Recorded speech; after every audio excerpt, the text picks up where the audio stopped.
I'm Herb. I'm an alcoholic. Welcome to our traditions workshop. You have to pretend we didn't start because we just started. All right. That was recorded. But anyway, I'm so pleased to be here. I did the step work in the first 15 years of being in recovery. My first venture into the big book and the step process was at 5 years. And then about every 3 years thereafter, for about 15 years total, I was doing the steps from steps 1 through 12 with a step guide. At the conclusion of that, having just powerful spiritual awakenings each time, I became to be aware of the traditions more than I had before. And so I asked a man who took the traditions as seriously as I take the steps to take me through the traditions as a traditions guide. And he did that. This material was developed from that effort. And as the result of that, I took 3 Z's and 5 Z's of my sponsees through the traditions over a 6-month to a 1-year workshop kind of format. It was like invite only type thing. You know, you had to be one of my sponsees in order to do that. And I did that several years in a row with several of my sponsees. And so I got kind of the hang of the traditions and the workshop format, doing the work each time myself. This is the first time, and it's a fluke of the synchronicity of wanting to put my step meeting workshop on a calendar year basis, and the way it ended and the timing that we had, it's absolutely perfect. We'll start September 9th, and we will end December 9th. All right? And that's just the way it works out. We'll have a holiday during the Thanksgiving, and then we'll stop at the beginning there of December, so that the balance of the month is off for us all from this work anyway. And then I'll pick up the step workshop in January. I believe it's January 6th that we'll start. I don't know whether I have that flyer here, but I will have it next week on the steps. I also have more flyers on the traditions if in fact you find that this might be of value to other people that you're connected to, or you want to announce it at meetings. Each of these workshops that we're going to be doing is modular.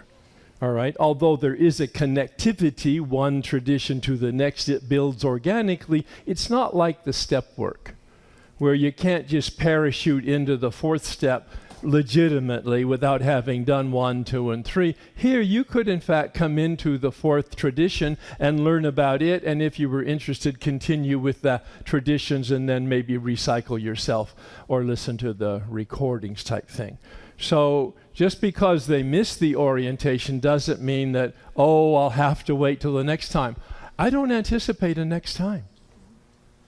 See, I'm going to be focused on the step workshops on a calendar year basis, and my time is limited, so I don't anticipate. Now, the Spirit may have different ideas, but we'll see what happens. But I anticipate this is a one and only kind of trip through. That's why I'm very interested in having it recorded and seeing what that feels like in terms of its value to the community. Okay. This is, please. Yes, Rob. So, to do the exercise. All right, hold on just a minute. Let me just make this, because I thought of it. Because it is being recorded, and you have a nice voice, a nice loud voice, but it may not be picked up, it would really be helpful if, in fact, you're going to ask a question. I'm not making any rules, but it would be very helpful if you come to the mic and ask your question there, and then I can respond to it.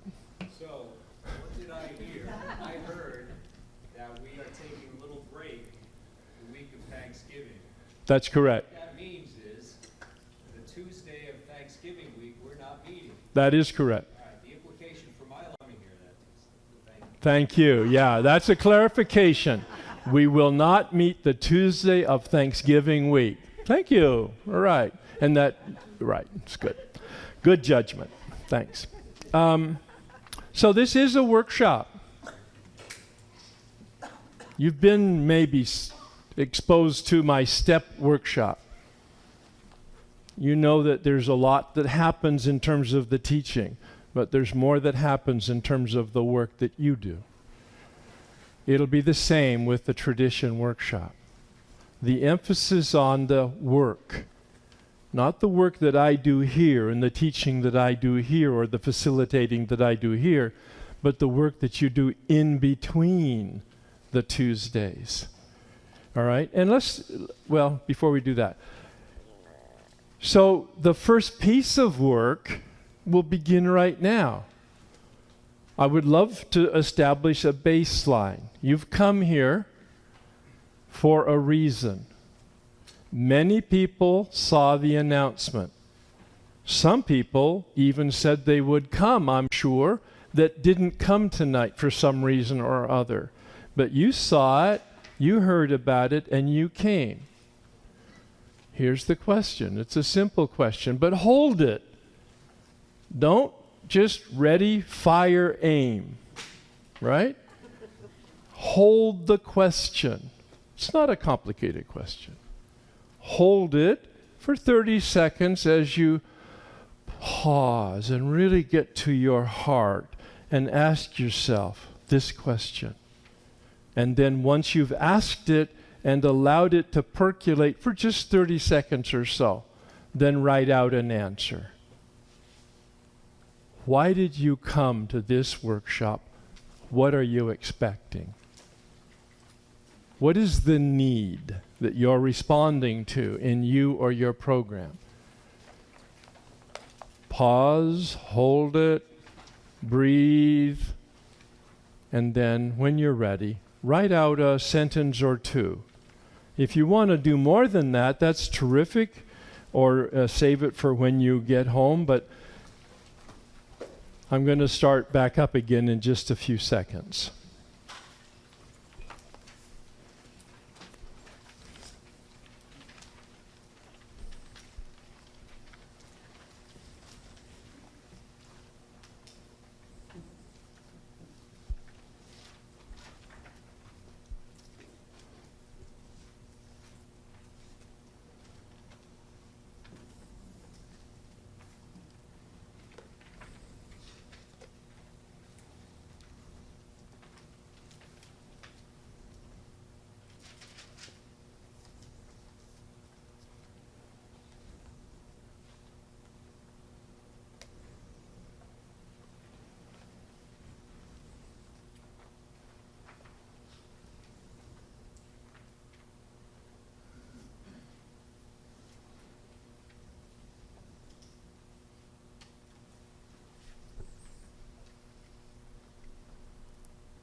Continue writing if you haven't finished. I'm going to start talking again. And so one of the handouts that you have is the format. I put that right in the front of my 3-ring binder because it'll be that which I use here in the workshop. And it has the opening prayer, which, no surprise, is the set-aside prayer geared to the traditions. And then a different kind of format that talks directly about an approach to the traditions, which I will read next week. And we will conclude the meeting next week in the same way we conclude our step meetings with the prayer of St. Francis. Tonight we won't do that. We'll end with the Serenity Prayer. But right after that, I have the set of assignments, because that's the heart of this. And I would like to review the assignments. Now, everybody has a different style of approaching homework or assignments, all right? Or tasks or projects. Each one of you has a different style. And I'm not going to tell you how to do this, but what I do know from my experience is if you wait from here tonight until you have time to do the assignment, you will be doing it at 6 o'clock on Tuesday night out in the parking lot, which won't be very productive. Better than nothing, but not very productive for you because it'll all be rushed and it won't be absorbed and it won't be done with any real thought or connection. So understand who you are and how you approach tasks. Take a look at the assignment as I go through it tonight and maybe tomorrow. Kind of figure out on your calendar where might you make an appointment with yourself in order to get some of the work done, and kind of plan it out mechanically. If I work a half an hour each time I sit down and this might take 2 hours, then I'm going to have to schedule 4 seatings, all right? But that's the way my mind thinks. It may not be the ways you think. I was with a bunch of people in the monastery who were really bright, and they never attended classes regularly, and they hardly ever turned in their assignments, and they hardly ever opened their book, and they crammed all night before the exam, and they got better marks than I did, who had attended every class, done every assignment, studied all through the thing, but on the night before the exam, I went to bed at 9 o'clock so that I could be rested for the exam. Well, I'm a methodical person, all right? But they had a different style, okay? Your style is your style. Honor it, but pay attention. If you do want to do the assignment, you need to make an appointment with yourself, and you need to think through when you're going to allocate the time. I don't believe that my estimate of 2 hours is an overestimate on the preparation, the reading, the reflection, and the writing. I think that's just about right, and maybe it'll be a little less than that once you get the hang of it, or maybe not. Maybe it'll be more if you get caught in the prairie fire of an interest in it, then maybe you'll do the mad dog research that I do. And so, on tradition 1, first page of the assignment, it says, read Bill Wilson's article in the December Grapevine, Language of the Heart. That would assume that you had language of the heart, all right? It's a strong suggestion, but I don't want to put a burden on anybody from a financial standpoint. And that also means that if you don't have the money or the check tonight to take any material that you want to take it anyway, and bring the money or the check next week, or send it to me. My cards are there. I trust you. It's no problem. It's not about the money. It's about making sure that you have the resources. So if you don't leave tonight without what it is you want as a resource to support the work that you think you're going to do. All right? And so I hope that's clear. Susie will take your name and your phone number and your email and the amount of whatever it is that you owe, and then we'll be all good with that, okay? I don't take credit cards at this point, so that won't work. Just check or cash. And so if you choose to have the language of the heart, I have a limited supply of them, so I didn't anticipate that everybody would do that, then get that. I think it's $15, yeah. And it all includes taxes, okay, because the governor gets his.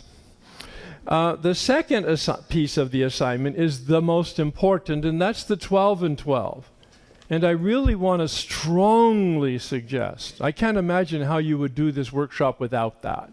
And I don't mean borrowing your friends or your sponsors or your sponsees or your significant others. Have your own copy, $10, all right? It's the large print. I just anticipated that that would be real cool to have, is the large print, because I like it. So if I like it, you must like it. Yeah, really.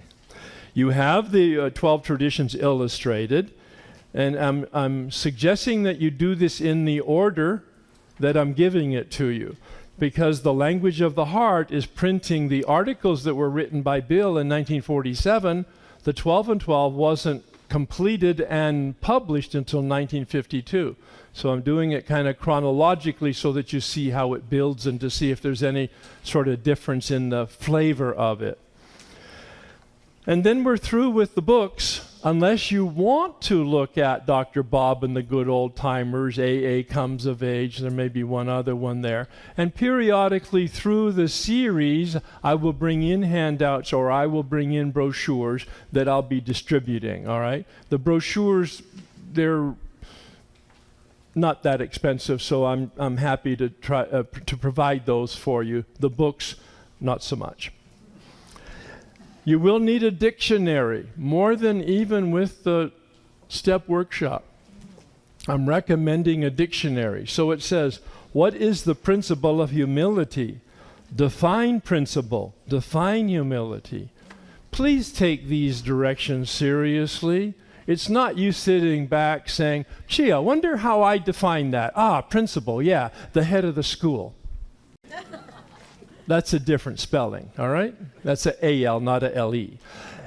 Humility, oh, I know what that is, all right? Yeah, on your knees. Wrong on both, you know what I mean? You might think that you know a word, and in fact, you might know the word exactly.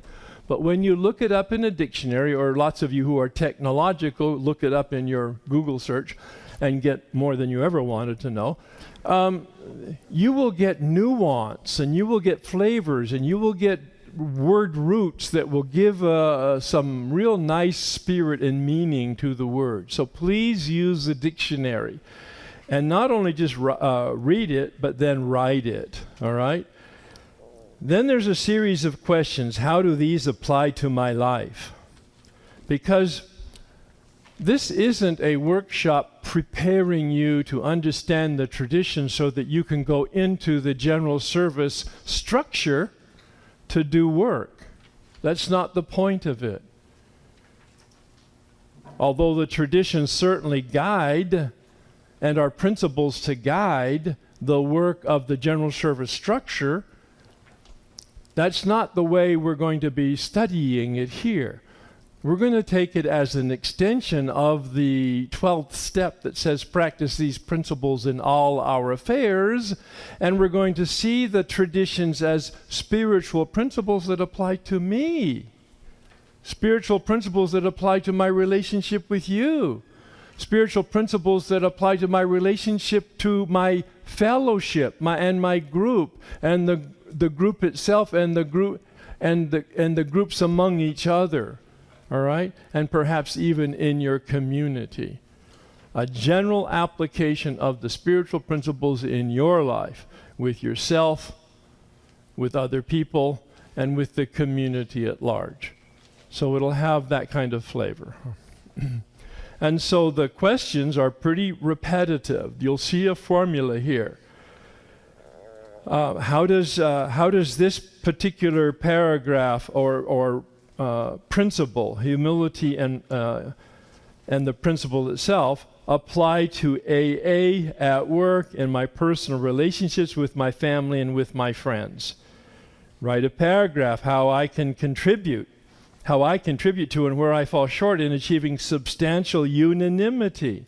Look up the word substantial. They're in bold. Look up the word unanimity. That's a mouthful. Where does it come from? What does it mean? And we'll talk about those kinds of things and have a really full and, I believe, very interesting discussion. George. George Bell, alcoholic. A substantial unanimity has a meaning in Alcoholics Anonymous, Yeah. which may not be found in the dictionary. That's right. Exactly. George's point. A substantial unanimity is a phrase in the traditions and in Alcoholics Anonymous that has a unique meaning, like craving. The phenomenon of craving in the Big Book step process has a unique, and in fact you won't find it in the dictionary. We had to discuss that here, and that's what we'll be doing next week when we discuss Tradition 1. We will discuss the meaning of that phrase and those words in the context of AA, so that it'll give it a deeper flavor. Alex. You say to look it up in an older dictionary? Well, I do say that, an older dictionary. I'm fond of trying to have the words defined as they were defined at the time Bill was writing. Now, if you don't have a dictionary, don't spend much time either looking for it or certainly not buying it. I happen to have a dictionary from the 1900s, from 1930. I have an English dictionary from England. I have a French dictionary, a Latin dictionary, a Greek dictionary, and a Hebrew dictionary. Anything worth doing is worth overdoing. Exactly, please. So if you are not an A and don't know what Oh. substantial means, Then you will learn next week. Exactly. But I don't think it is, but yeah, I don't think it is in the 12 and 12. But the point of it is, the direction is not to understand the word substantial unanimity in AA, it's what is it in the dictionary. So that we can, in fact, have some fun when George then brings it all to our attention. Right, George? That's right, please. Justin. So you have the one format, the traditional one that you want us to do the work in, and we'll do it during the week at our prescribed time. And then the other, the short form, you're saying that night, correct? All right. So Justin's raising the comment about the worksheet with the short and long traditions at the top. That worksheet, I'm suggesting, this is how I used it, that you bring it here so that it be a tool for you to stay engaged with the discussion about the tradition. What does it say? What does it mean? How does it apply to me? What is my experience? These are the questions I've suggested will keep you engaged. And that's a worksheet for you. This is an assignment sheet for you to look at both the short and long form of the traditions that will be illustrated in each of the chapters of the 12 and 12. All right? Good. Thank you. That's always good to clarify. Make sure we've got the directions. Write a paragraph about unity. We've already looked up the word unanimity. You might need to look up the word unity itself. Any word that's bold, I'm suggesting, even if it's not in writing, that you look it up in a dictionary and write out the meaning. Consider whether I place the common welfare of my various groups ahead of my own personal well-being. And then I'm suggesting, because this was the instruction given to me, write a prayer.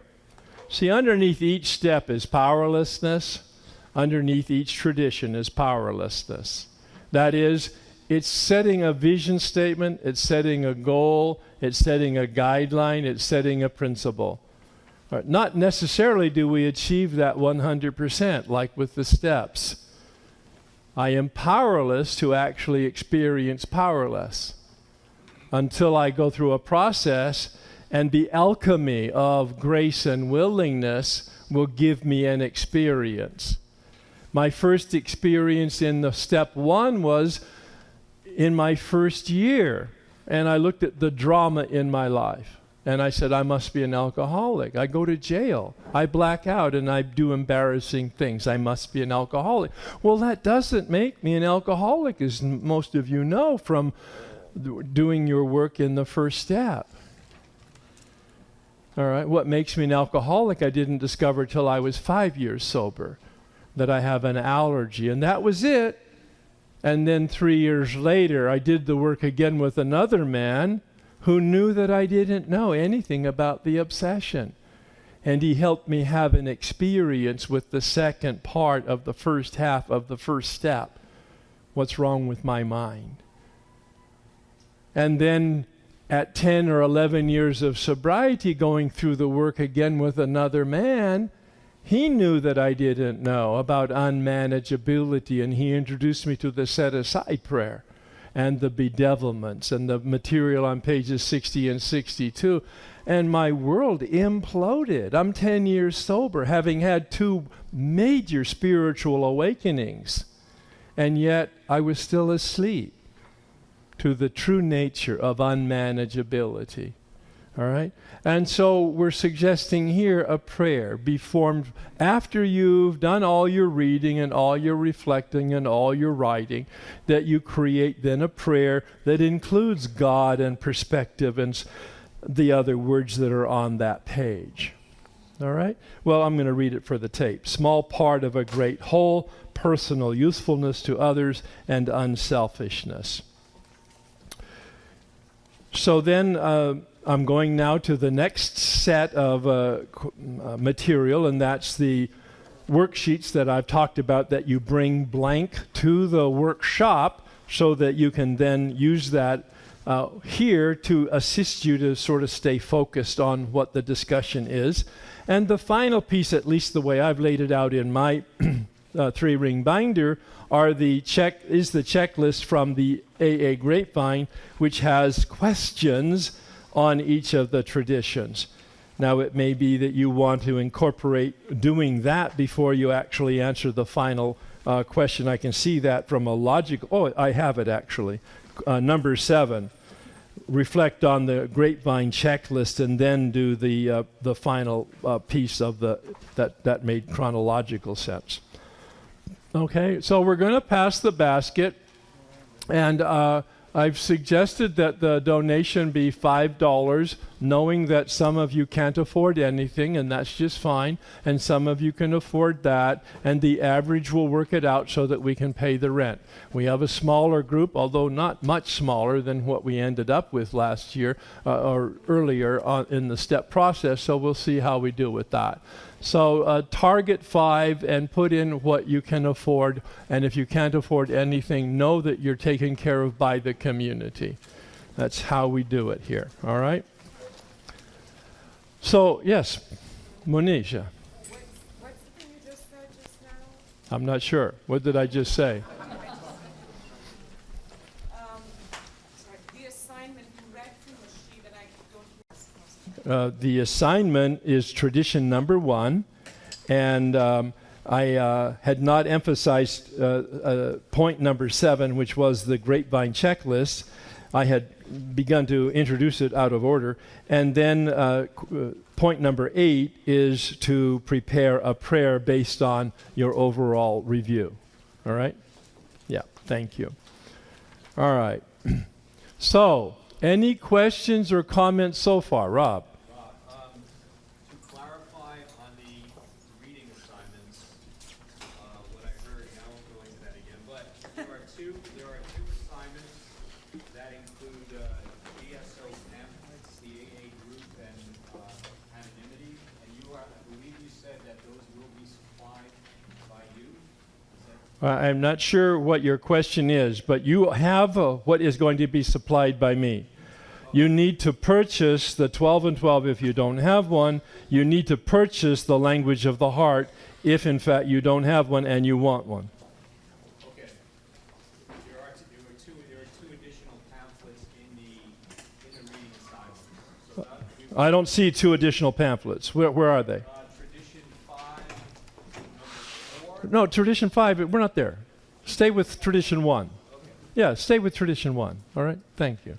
Yeah, I mentioned that I have other pamphlets that I'll be passing out at a later time rather than overburden you at this time. Yeah, it's all a pace. It's all a pace. Let's focus on tradition 1 and the orientation.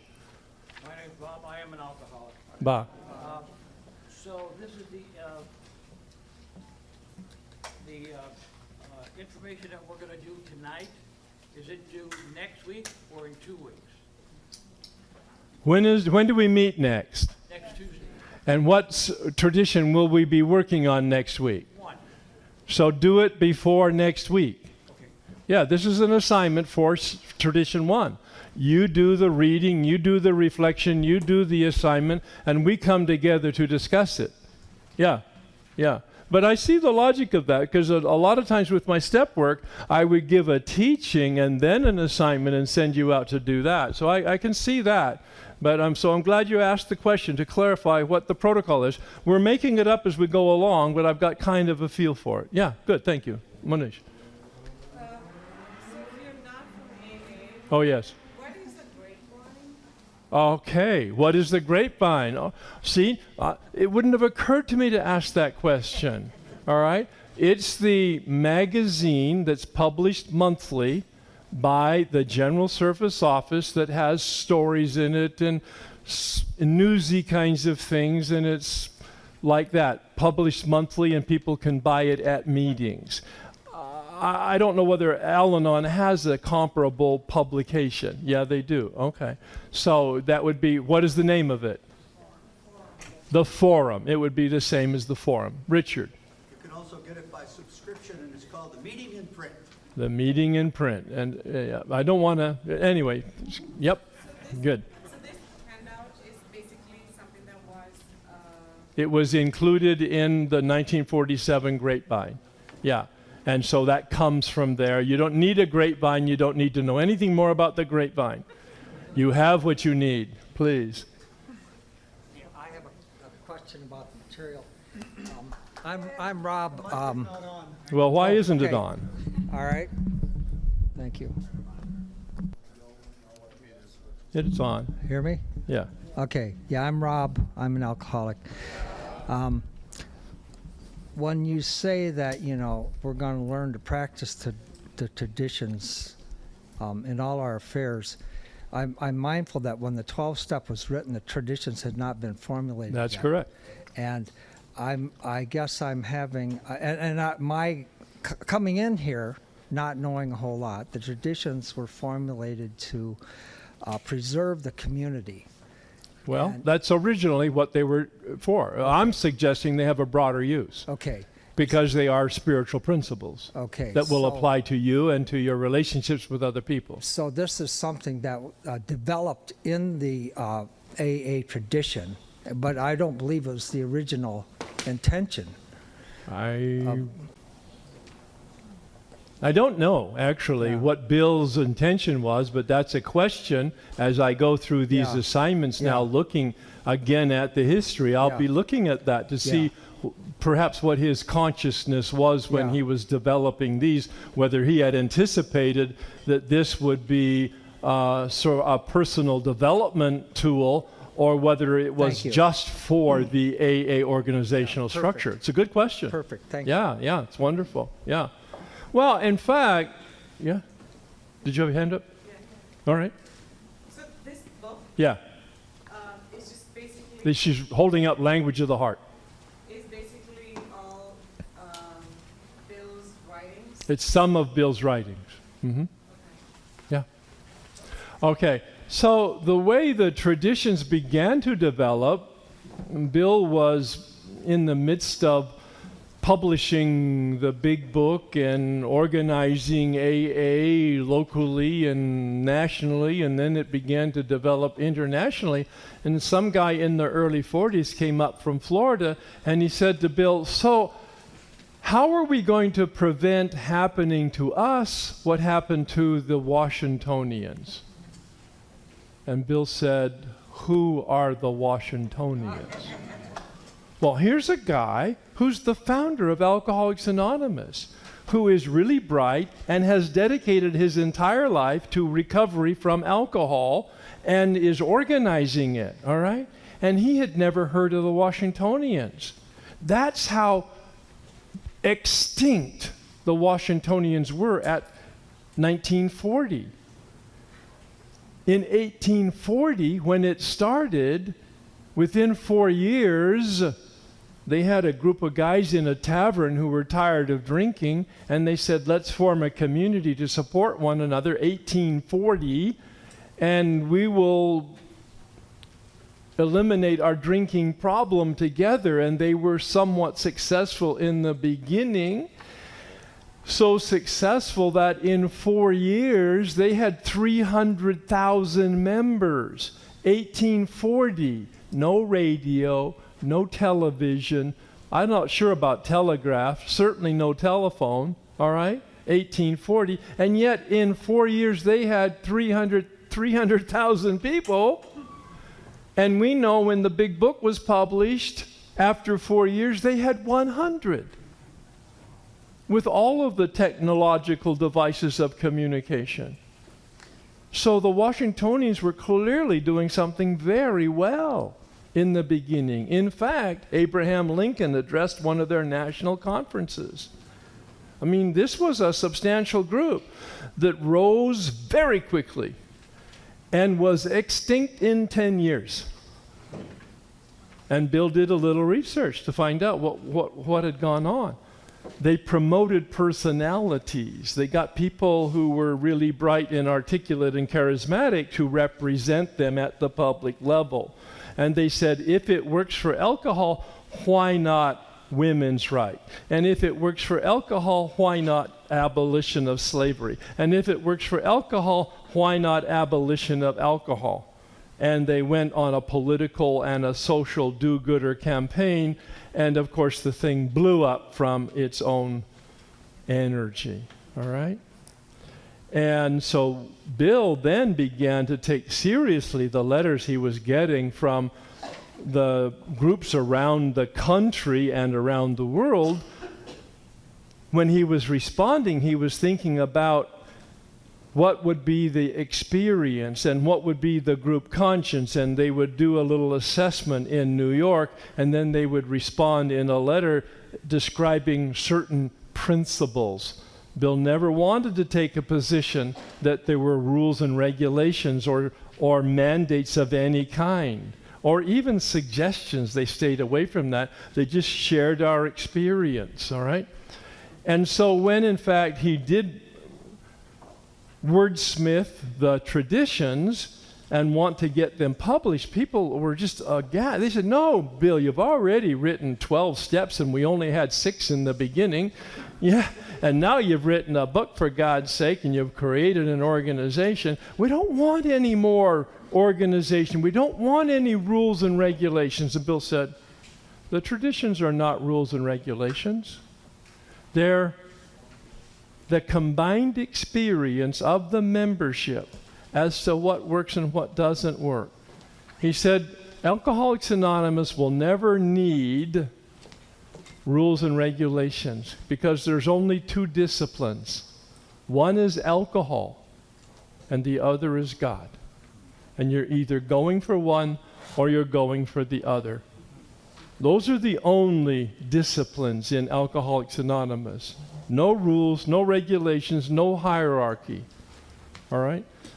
Just our experience as to what works and what doesn't work. It was brilliant, absolutely brilliant. All right? So, in the process that I'm suggesting is the same process that we use with regard to the steps. All right? And I've suggested that we pray the set-aside prayer accommodating the theme of the traditions. It's in the format, if you care to look at what I've wordsmithed, that you do some reading, which is part of the assignment, that you do some reflecting, which is part of the assignment, that you do some writing, which is part of the assignment. And once you've done all of that, we'll gather next week, we'll read the short and long form of the tradition, and then in some formatted way, we'll proceed through the assignment and have discussions about your definitions, your reflections, your experience, your understanding, etc., etc. Especially if, in fact, you've been involved in the general service community, which I have not, all right? I don't believe that's my gift or my charism in terms of being involved with the general service organizational structure. It takes a particular personality to do that.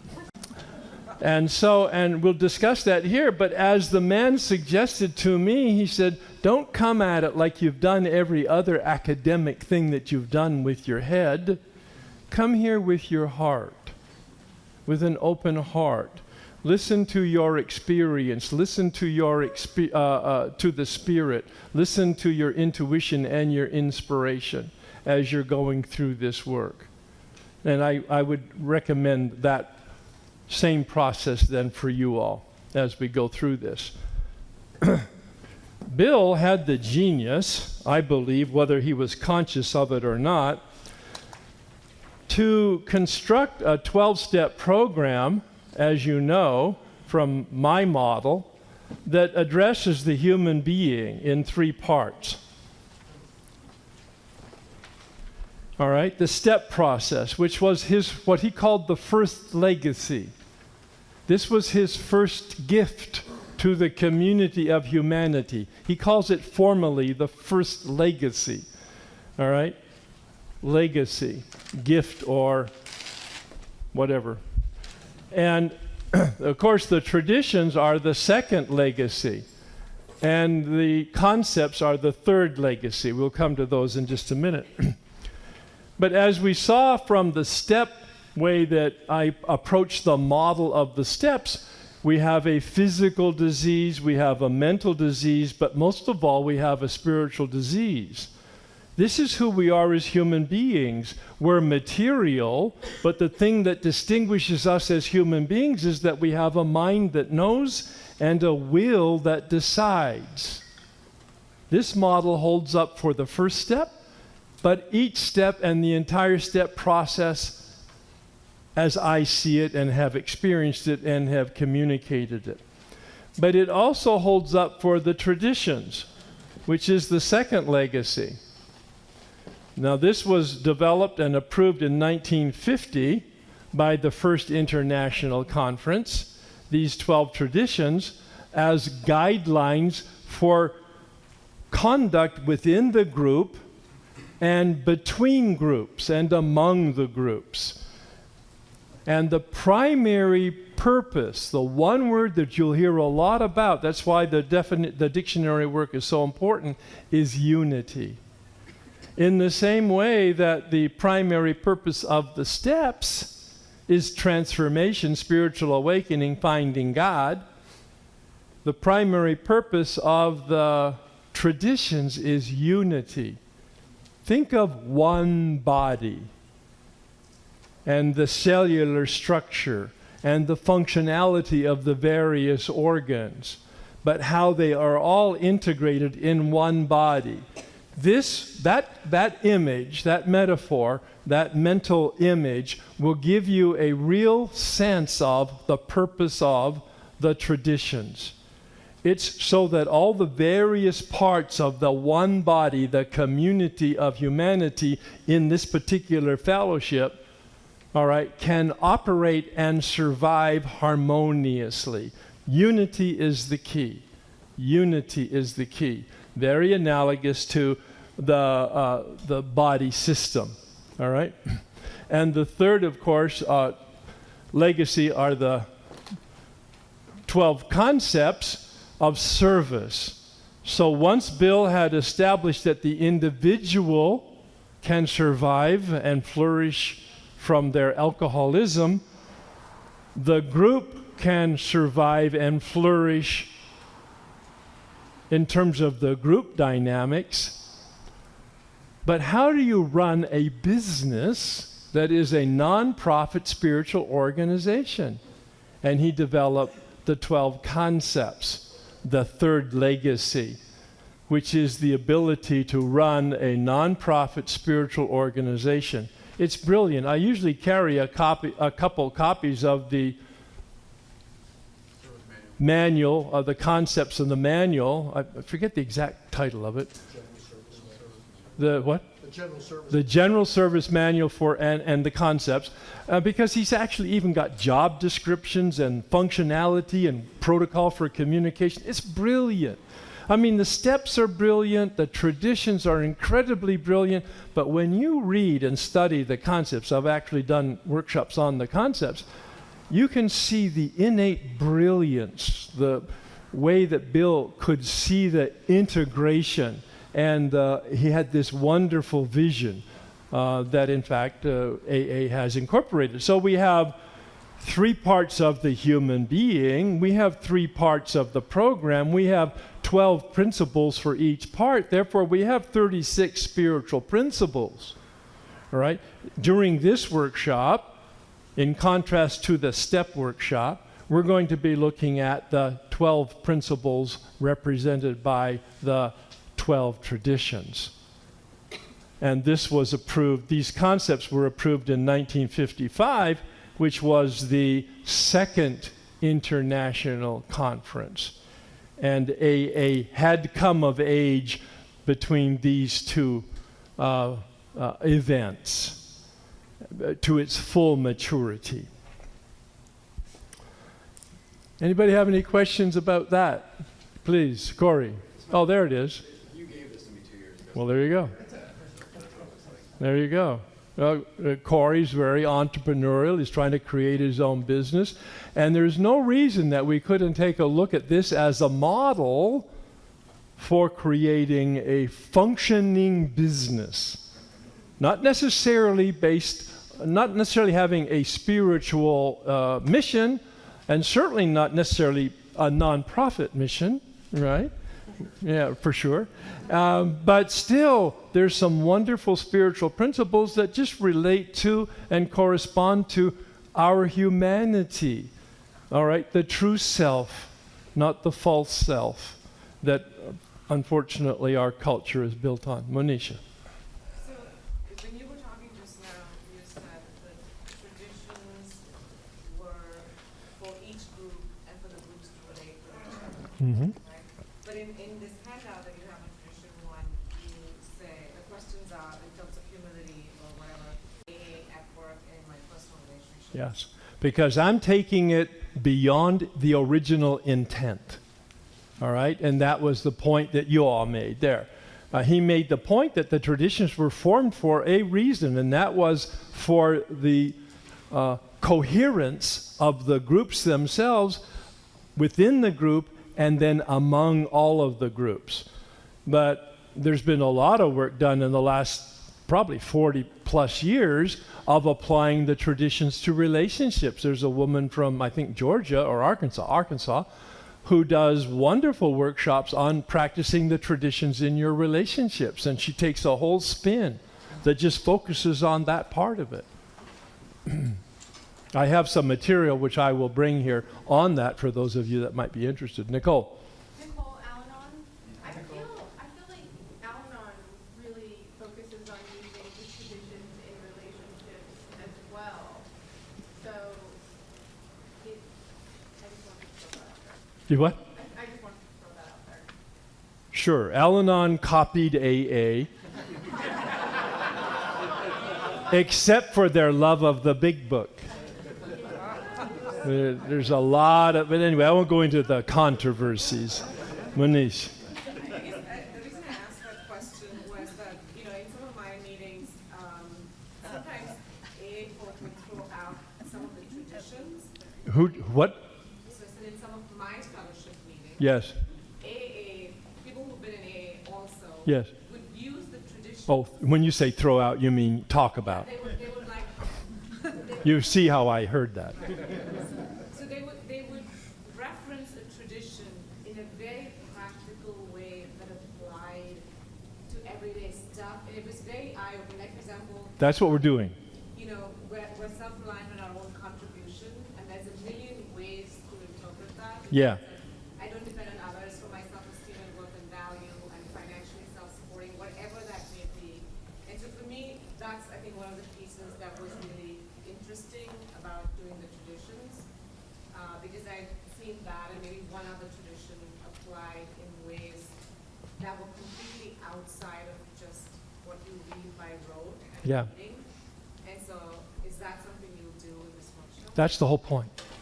That's the whole point of the workshop, is to take the traditions and translate those spiritual principles and to apply to my personal life in all of its ramifications. So does the traditions have a similar triangle thing, like how the steps have the body, mind, and the will? Is there a similar? I don't know that. Oh, the question is, as I did this for the step work, in terms of the triangle, does the traditions have a similar symbol or model? I don't know that, but that's a wonderful question. And as I go through the reflections, I'll be rethinking it with that in mind. Of course, Bill took this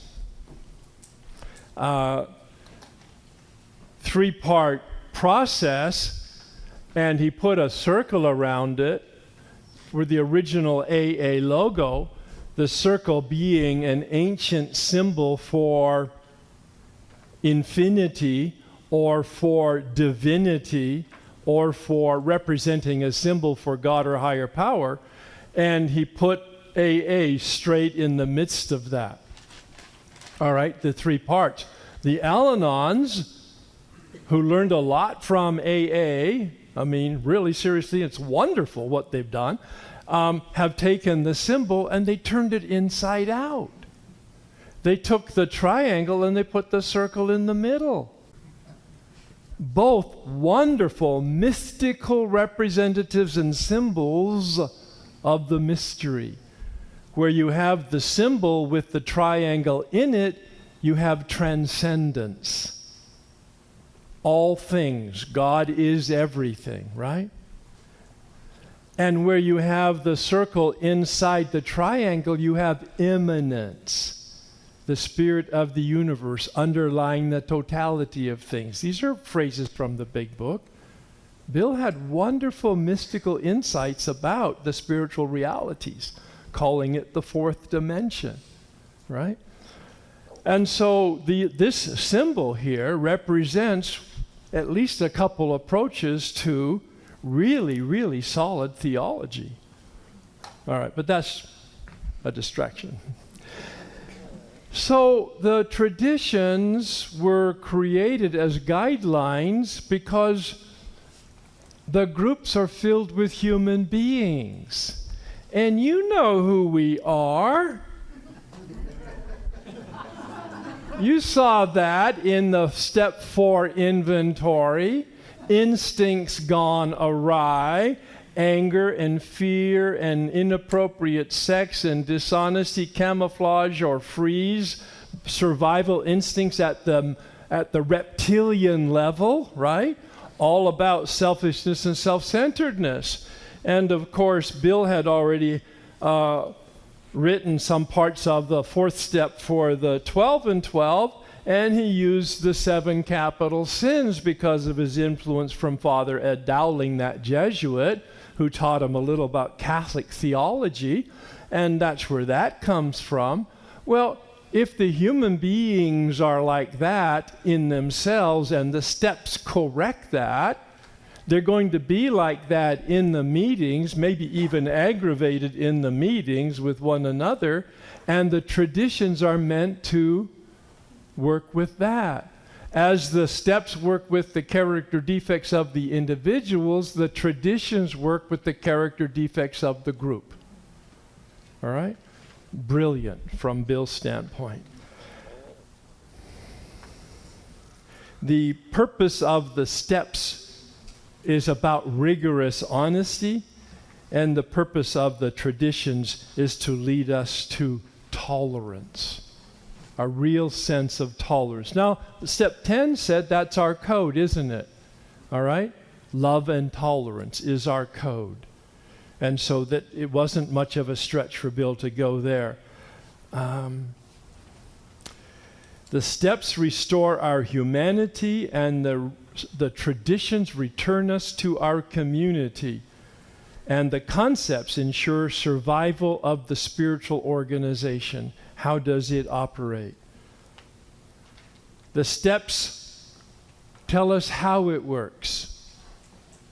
The traditions tell us why it works, through unity. And the concepts ensure the continuity of the work through helpful service. But it means service here, not service in the sense of sponsorship and step work and this other-centered contribution that we talk about in the step world.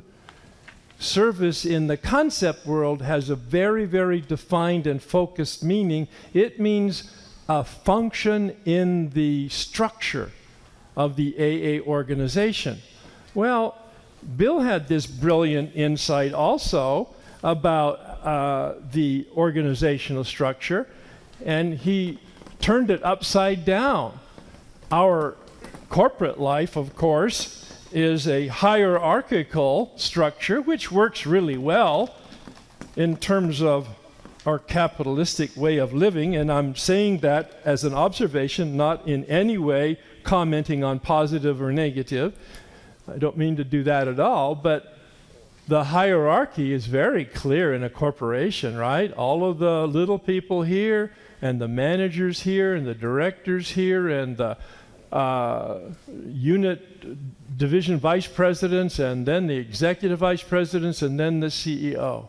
And the line of command is like that, right? That's what we do. I mean, that's the way businesses usually operate.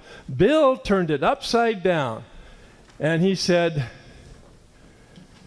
the people are the CEOs of AA. And he coined the phrase, I believe coined it, servant leadership. All right? So that the executives, if you will call them that, there is a president of AA, all right? The executives of the general service function take all of their direction from the people. All right? He's completely flipped it. That's what the GSO work is all about in terms of the pods of groups here, and they send representatives, and they have something they call here DCM, I think, and that goes here to a bigger thing, and then it filters down here, and they have an annual meeting of the representatives of the people. And there's a long, long, long discussion about everything. Loving discussion. A what? Loving discussion. A loving, long discussion about everything. That's right, exactly.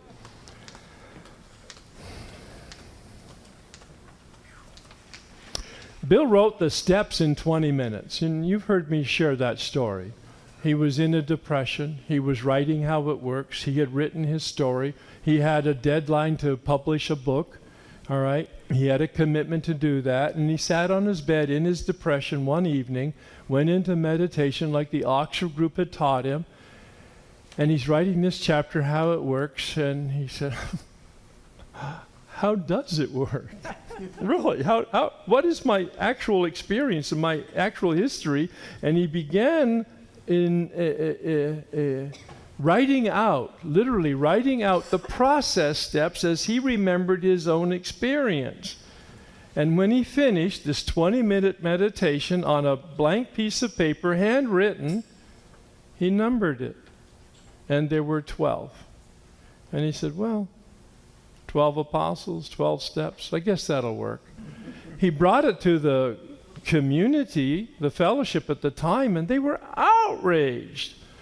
For 3 or 4 years, all of these people had been exposed to the Oxford group, 6 steps. Bill, you're just complicating this thing. We have 6 steps, it has worked. Why are you complicating it with 12 steps? He said, well, because I wanted to eliminate the wiggle room. All right? And as you know, there's no wiggle room in the steps. They are organic and in a whatever you call that little locking mechanism between pieces there, interlocking, all right? That's how the steps work. One leads definitely, forward into the next, intractably maybe, into the next step. And so it took 20 minutes. The traditions took 15 years. Getting these letters and experience and the group conscience and writing back and making mistakes and learning from our mistakes. 15 years. He calls it hammered out on the anvil of experience. It's a great mental image, like the blacksmith with the hot boom, boom, you know. And then the concepts were written then within the 5-year period between 1950 and 1955.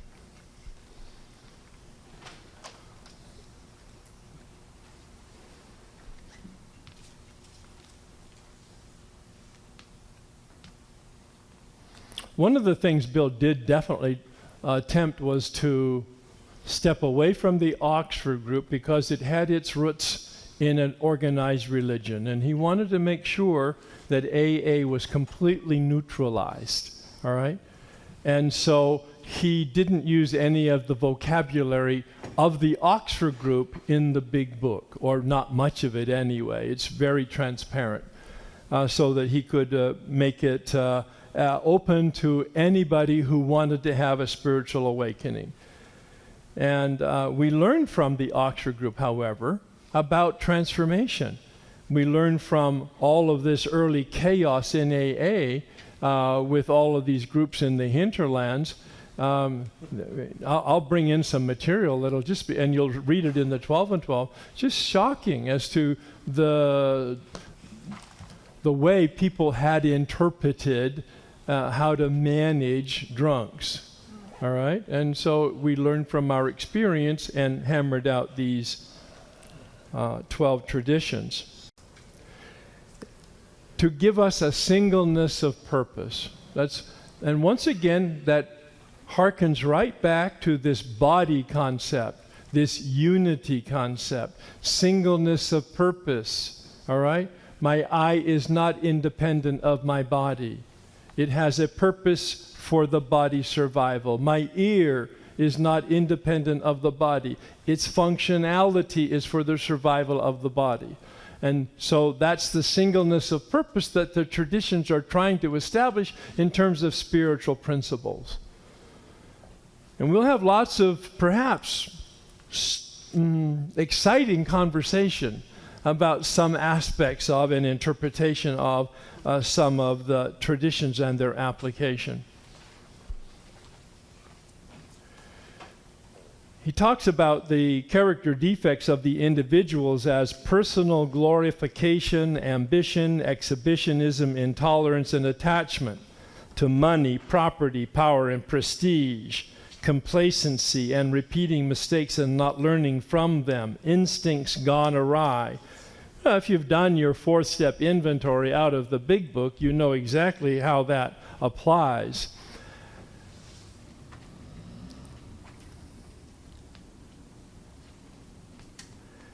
I think at this point we're going to stop and ask for questions. I see that we're coming to a close with regard to the time, and I've got some more information that'll contrast steps and traditions and some of the history, which gives it some flavor, some wonderful words, some insights, and I'll be sharing that with you next week as we then begin the process formally. Please.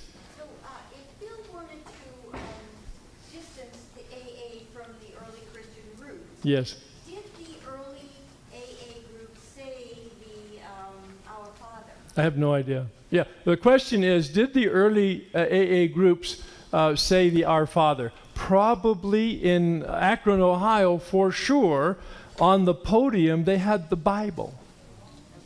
They still do in Akron. They still do. In the first AA meeting that Bob had created, they still have the Bible on the podium. George. Listening to one of the early AA members in Los Angeles, yeah, there was considerable controversy in LA introducing the Our Father until it became established. Okay. There's a lot of fighting over yeah. The Our Father is not, in its words, a Christian or a Muslim or a Buddhist prayer. It's very neutral, except for the fact that its origins comes out of the Christian scripture. Please. But as an organization, it's not promoted or looked at against. It's all about conscience.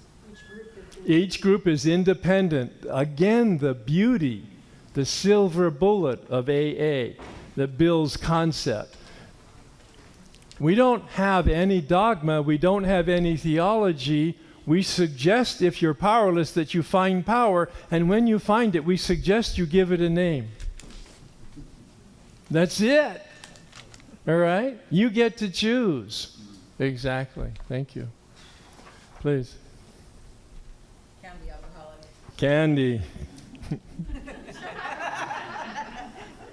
She has her fantasies. I get to hear them here regularly. If you see me stop for just a minute, I'm listening. So I was looking at this, and within the traditional business structure, the incentive is financial. Yeah. Move up the ladder, and given that Alcoholics Anonymous has no return on investment other than to the individual sobriety. But as we're all moving up or down this side of your, model. to call it that, not everyone is staying sober within this structure, so not everyone is actually advancing to the same goal. So what happens? When you're assuming that there's a goal here. You're assuming that advancing is actually an appropriate word. Well, I'm looking at it in terms of how we look at a return on investment. Yeah. Well, probably not a good idea, huh? Because this is just a model that suggests about the authority structure and the democracy of the organization. Actually, to your point, what is actually the thing that's holding this structure together? The group conscience, God, as illustrated through the group conscience. That's what's holding it together. That's a great insight. That's exactly right. Yeah.